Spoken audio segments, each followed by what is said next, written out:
भागात मुलुक महाराष्ट्राची सुरुवात एका मोठ्या बातमीनं। बारामतीतून ही महत्त्वाची बातमी आहे। अजित पवारांच्या विमान अपघात प्रकरणामध्ये रोहित पवार बारामती पोलीस ठाण्यामध्ये दाखल झाले।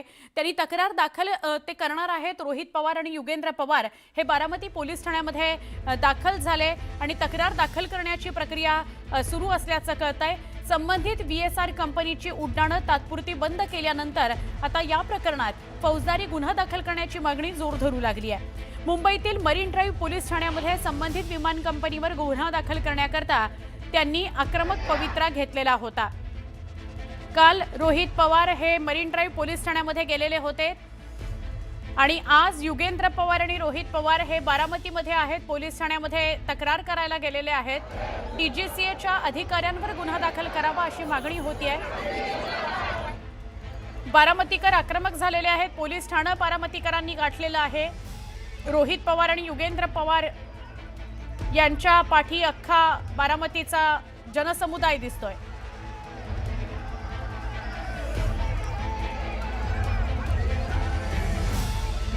अजित पवार यांच्या विमान अपघात प्रकरणामध्ये काहीतरी काळबेर आहे। नहीं, वो संवैधानिक लड़ाई उनकी लड़ रहे हैं। उनके साथ पूरे बारामती के लोग हैं। हम सभी लोग, जो कोई भी अजीत दादा के लिए झगड़ रहा होगा, जो कोई भी हो, जो कोई पार्टी का हो। अब हमें MIM के भी विधायक मिलते हैं, कांग्रेस के विधायक मिलते हैं, बोलने के बाद बोलते हैं दादा से हमारे अच्छे रिलेशन थे। शिवसेना के विधायक मिलते हैं, भारतीय जनता पार्टी के सभी, तो और हमारे राष्ट्रवादी कांग्रेस पार्टी के सभी आमदारों को, सभी विधायकों को हमारा कहना है कि ये लड़ाई जो कोई भी लड़ेगा उसके साथ हम रहेंगे। अजीत दादा के कार्यकर्ता इस नाते बारामती में अभी ये शुरुआत हो गई है, लेकिन उसके पहले लोनी भापकर, उसके पहले दौंड, डोरलेवाड़ी, इंदापुर, बारामती, अभी आहिस्ता आहिस्ता हर एक गांव में ऐसी FIR करने की लोग सोच रहे हैं कि ठीक हर एक जगह निवेदन पुलिस को दिया जाए और उसके बाद ही ये लड़ाई आगे ली जा सकती। आप कह रहे पायलट अभी भी जिंदा है जो प्लेन क्रैश में, ऐसा हमें पता चला है। अब वो इंक्वायरी करना CBI SIT इनकी जिम्मेदारी है। हमें ऐसा पता चला है सोशल मीडिया के द्वारा कि सुमित कपूर कैलिफोर्निया में उसके लड़की को मिलने को गया, ऐसा हमें पता चला है। अब इसमें झूठ और सच लाने का पूरा काम ये सरकार का है कि अगर मैं झूठ बोल रहा हूं तो उसकी इंक्वायरी हो।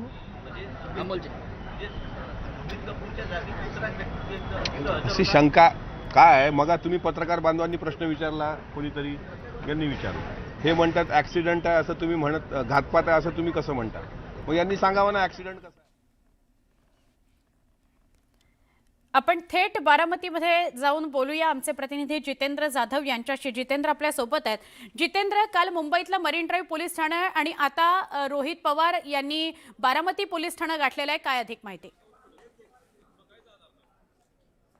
आपण पाहिलं की आता सर्व कार्यकर्ते आक्रमक झालेले आहेत आणि आतमध्ये माझ्याच्या उजव्या बाजूला रोहित पवार असतील, युगेंद्र पवार असतील, हे सर्व कार्यकर्ते आतमध्ये दाखल झालेले आहेत। त्या ठिकाणी पोलीस आणि रोहित पवार यांच्यामध्ये संभाषण सुरू आहे। परंतु आपण कार्यकर्ते आक्रमक झालेले आहेत, कार्यकर्त्यांच्या काय भावना आहेत हे आपण जाणून घेऊया। एकंदरीत मला सांगा, सकाळी 9:30 वाजल्यापासून या ठिकाणी कार्यकर्ते, महिला आक्रमक झालेले आहेत आणि जे अजितदादा न्याय सर्वांना देत होतो आणि त्यांचा विमान दुर्घटनेमध्ये दुर्दैवी मृत्यू झाल्यानंतर आपण बघतो की त्यांच्या न्याय हक्कासाठी भांडावं लागतं। हे बारामतीकरांचं नव्हतं, तमाम महाराष्ट्राचं दुर्दैव आहे। एवढा मोठा आमचा नेता गेलाय, उपमुख्यमंत्री पद त्यांच्याकडे होतं। उपमुख्यमंत्री पद असणाऱ्या व्यक्तीच्या न्यायासाठी जर सर्वसामान्य म्हणून आम्हाला रस्त्यावरती उतरावं लागतंय, सर्वसामान्य माणसाची काय परिस्थिती हे या निमित्तानं तमाम जनतेला दिसून येते। आज जर गुन्हा दाखल नाही झाला तर हे आंदोलन संपूर्ण महाराष्ट्राभर पेटल्याशिवाय राहणार नाही, एवढं मी आपल्या निमित्ताने या ठिकाणी सांगतो। काय भावना आहेत? बरं का, आज परिस्थिती अशी, दादा जाऊन 28 दिवस झाले, पण रोहित पवारांनी जे प्रश्न उपस्थित केलेत रोहित दादांनी, त्या एकाही प्रश्नाचं उत्तर सरकारला देता आलं नाही। त्यामुळं बारामतीकरांचं मन अस्थिर झाले। त्यामुळं आम्ही आता ही पातळी त्यामुळेच गाठली। जर गुन्हा दाखल झाला नाही आज, तर इथून पुढचं आंदोलन आणखीन तीव्र करणार आहोत, एवढं तुम्हाला सांगतो। कार्यकर्ते संतापलेले आहेत आणि तक्रार दाखल करून घेतली जात नाही, काय भावना आहेत? संयम ठेवायचा किती, संयमाचा हा अंत होत चाललेला आहे आणि DGCAचा अहवाल आल्यानंतर दादांनी जी FIR दाखल करण्याची प्रोसिजर चालू केली रोहित दादांनी, जी मुंबईत मरीन ड्राईव्ह पोलीस स्टेशनला घेतली नाही, ज्या स्थानिक बारामतीचे लोकप्रतिनिधी अजित दादा जे महाराष्ट्र राज्याचे उपमुख्यमंत्री होते आणि त्यांच्या घातपाती मृत्यू संदर्भात जो अहवाल आल्यानंतर त्या अहवालामध्ये ठपका ठेवलेला आहे VSR कंपनीच्या कारभारावरती, सदोष मनुष्यवधाचा गुन्हा हा प्रशासनाने दाखल करून घेतला पाहिजे आणि त्याचा तपास करून सत्य महाराष्ट्राच्या जनतेसमोर आणलंच पाहिजे, नाहीतर या सत्य समोर आलं पाहिजे अशा भावना आहेत त्यांच्या. आक्रमक झालाय तुम्ही, सकाळपासून तुमचा उद्रेक बघतोय, काय भावना आहे? हा महाराष्ट्र असा महाराष्ट्र आहे की ज्यांनी संत तुकाराम महाराजांना ज्या पुष्पक विमानातनं पाठवलं, त्या पुष्पक विमानाचा सुद्धा इतिहासाचा उलगडा करून टाकला की ते कसं एक गुप्त आणि रहस्यमय आणि बनावट होतं. आणि हे तर अजितदादांचं जे आहेत ना, तिथं अपघात झालेला आहे, हा अपघात झालेला आहे की घात झालेला आहे असा प्रश्न संपूर्ण महाराष्ट्राला नव्हे देशाला पडलेला असताना देखील आज देवगिरी ते विमानतळ या प्रवासामधले संपूर्ण प्रवासाचं जे काय CCTV फुटेज सरकार लपवू पाहतंय आणि याच्या पाठीमागं काही काळबेरा आहे का, हे आज 28 दिवस झाल्यानंतर देखील आहेत ना देशाला आहेत ना समोर येईल ती. याच्यामुळे झालेलं काय आहे ती की जे रोहित दादांनी जे प्रश्न आज मांडलेले आहेत त्या प्रश्नांचं कुठंतरी असं वाटायला लागलं की ते रोहित दादा म्हणतात तेच बरोबर आहे ती. याच्यामुळे आहेत ना सरकारने या GSR कंपनीवर लवकर गुन्हा दाखल करून हा घात आहे का अपघात आहे हे समोर आणावं. महाराष्ट्रात एक कळून चुकलंय की हा अपघात नसून हा 100% घातच आहे.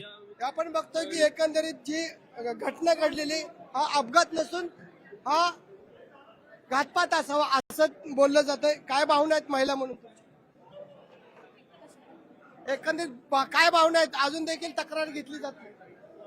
खरं तर हे खूप म्हणजे खरं तर ही गोष्ट खूपच धक्कादायक आहे. कारण आहे ना इतक्या सगळ्या लोकांची मागणी असताना सुद्धा जर पोलीस विचार करत नसतील किंवा प्रशासन याची दखल घेत नसेल तर ही गोष्ट खरंच विचार करण्यासारखी आहे. सर्वसामान्य लोकांची जी काही शंका आहेत, संभ्रम आहेत, याचं निरसन करणं हे प्रशासनाचं काम आहे, सरकारचं काम आहे. आणि हे जर दखल घेत नसतील तर ह्याच्यापेक्षा तीव्र आंदोलन करण्याची आमची सगळ्यांची तयारी आहे. आम्ही न्यायासाठी भांडायला लागतंय. आता दादा हे इतकं मोठं व्यक्तिमत्व आहे, तो काय असा छोटा मोठा नेता नव्हता, तर तो महाराष्ट्राचा दादा होता आणि त्यांचा घात झालेला आहे की अपघात, आम्ही तर म्हणतो घातच झालेला आहे आणि त्याचा छळा हा लागलाच पाहिजे.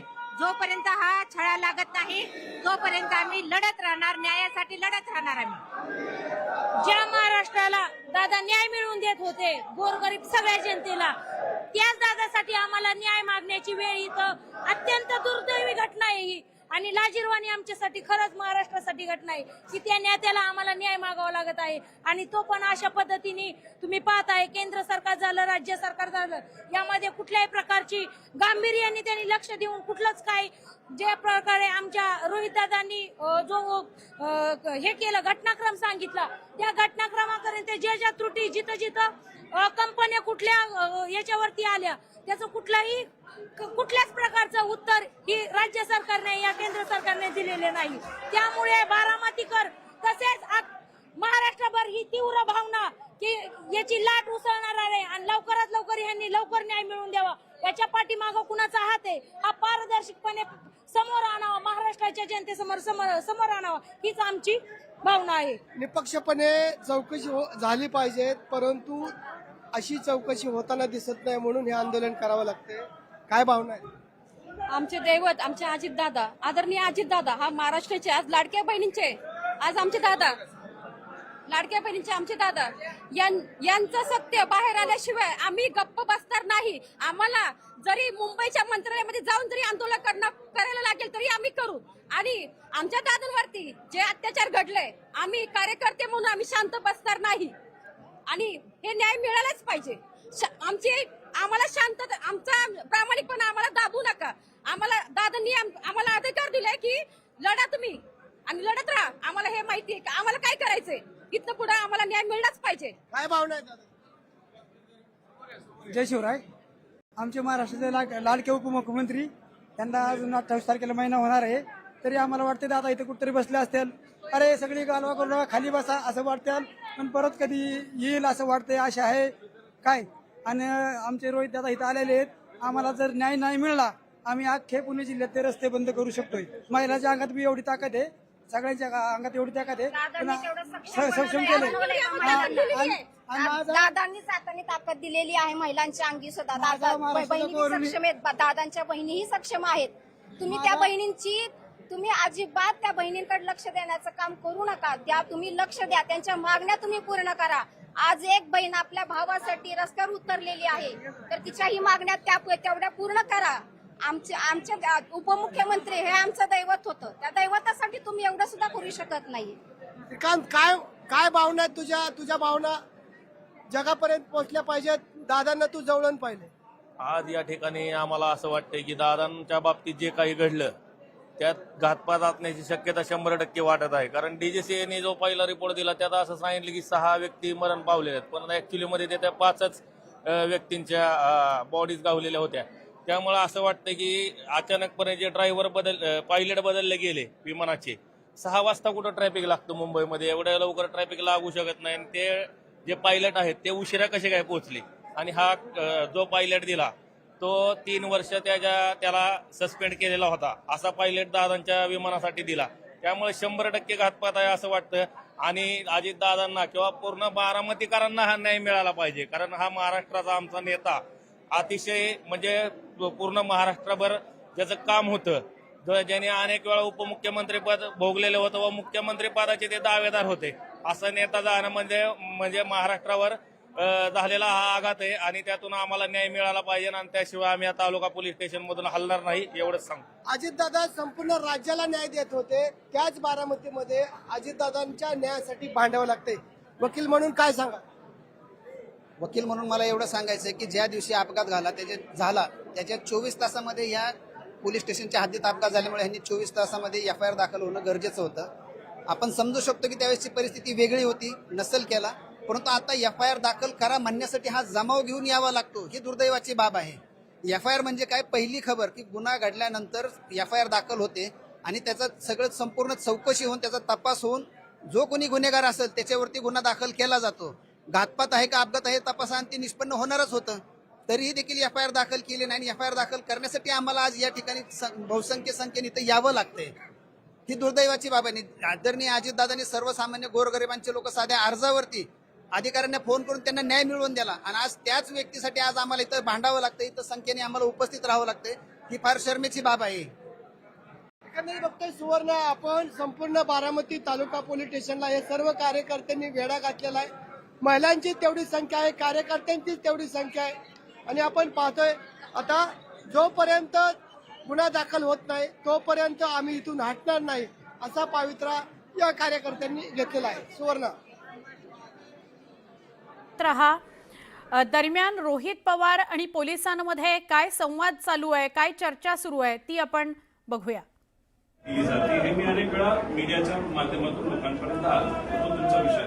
VIP ट्रीटमेंट दिली जाते हे मी अनेक वेळा मीडियाच्या माध्यमातून लोकांपर्यंत तो तुमचा विषय. VIP ट्रीटमेंट दिली जाते हे मी अनेक वेळा मीडियाच्या माध्यमातून लोकांपर्यंत तो तुमचा विषय. VIP ट्रीटमेंट दिली जाते हे मी अनेक वेळा मीडियाच्या माध्यमातून लोकांपर्यंत तो तुमचा विषय. VIP ट्रीटमेंट दिली जाते हे मी अनेक वेळा मीडियाच्या माध्यमातून लोकांपर्यंत तो तुमचा विषय. VIP ट्रीटमेंट दिली जाते हे मी काही प्रतिक्रिया आपल्यापर्यंत पोहोचलेल्या आहेत त्या आपण बघूयात.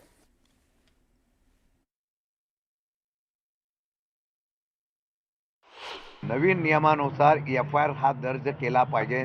कोणी व्यक्ती पोलीस स्टेशनला आली तर FIR दर्ज केला पाहिजे असा नवीन कायदा असल्यामुळे माझ्या माहितीप्रमाणे मरीन लाईनला त्यांनी तक्रार नोंद करायला गेले होते. ते म्हणले की आमच्या हद्दीमध्ये नाही, म्हणून बारामतीला ते गेलेले आहेत.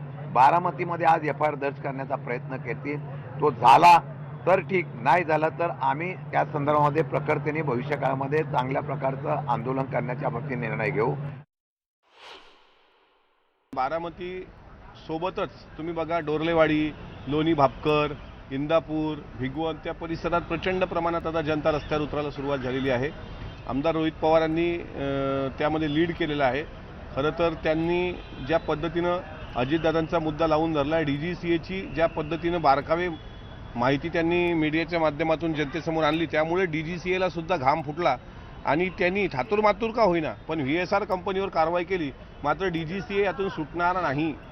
DGCA ला याचा मोठी किंमत मोजावीच लागेल. DGCAच्या अधिकाऱ्यांनी अजितदादांचा घात घडून आणलाय असा आमचा स्पष्ट आरोप आहे. त्यामुळे त्यांच्यावर FIR झाली पाहिजे आणि या लढाईत जो कोणी आमदार, विधिमंडळातला जो कोणी आमदार, तो दादांच्या पक्षाचा असो नसो, पण दादांच्या या दुर्घटनेच्या बाबतीत पुढाकार घेत असेल, दादांचा एक कार्यकर्ता म्हणून कसली पर्वा न करता मी त्याच्या सोबत राहील. राज्याचे उपमुख्यमंत्री आणि महाराष्ट्रातले एक महत्वाचे नेते, लोकप्रिय नेते अजित पवार यांचा अपघात, ज्याला सरकार अपघात म्हणते, आम्ही म्हणत नाही, आम्ही सदोष मनुष्यवध म्हणतो, इतकं हलक्यात घेत आहे की आम्हाला आश्चर्य वाटत आहे की जो आक्रोश मुख्यमंत्री, दुसरे उपमुख्यमंत्री वगैरे लोकांना फुटला किंवा अमित शहाना जो आक्रोश फुटला होता त्या दिवशी, तो खरा की खोटा. रोहित पवार यांनी काल मरीन ड्राईव्ह पोलीस स्टेशन मध्ये जाऊन VSR कंपनी आणि DGCA, directorate general of civil aviation, यांच्या विरुद्ध सदोष मनुष्यवधाची तक्रार घ्यावी अशी मागणी केली आणि ती मागणी फेटाळण्यात आली. राज्याच्या उपमुख्यमंत्र्यांसंदर्भात त्यांचा जवळचा नातेवाईक एक तक्रार करू इच्छितो पोलीस स्टेशनला, आणि पोलीस स्टेशनला विधान भवनातून एका महत्वाच्या माणसाचा फोन येतो की तक्रार घेऊ नका म्हणून. हा काय प्रकार आहे? VSR कंपनीचं विमान जे कोसळलं बारामतीला, त्यात सुद्धा ते प्रकरण दाबलं जात आहे आणि रोहित पवारांची तक्रार सुद्धा तुम्ही दाखल करून घेऊ शकत नाही. म्हणजे तुम्ही काहीतरी लपवण्याचा प्रयत्न करताय.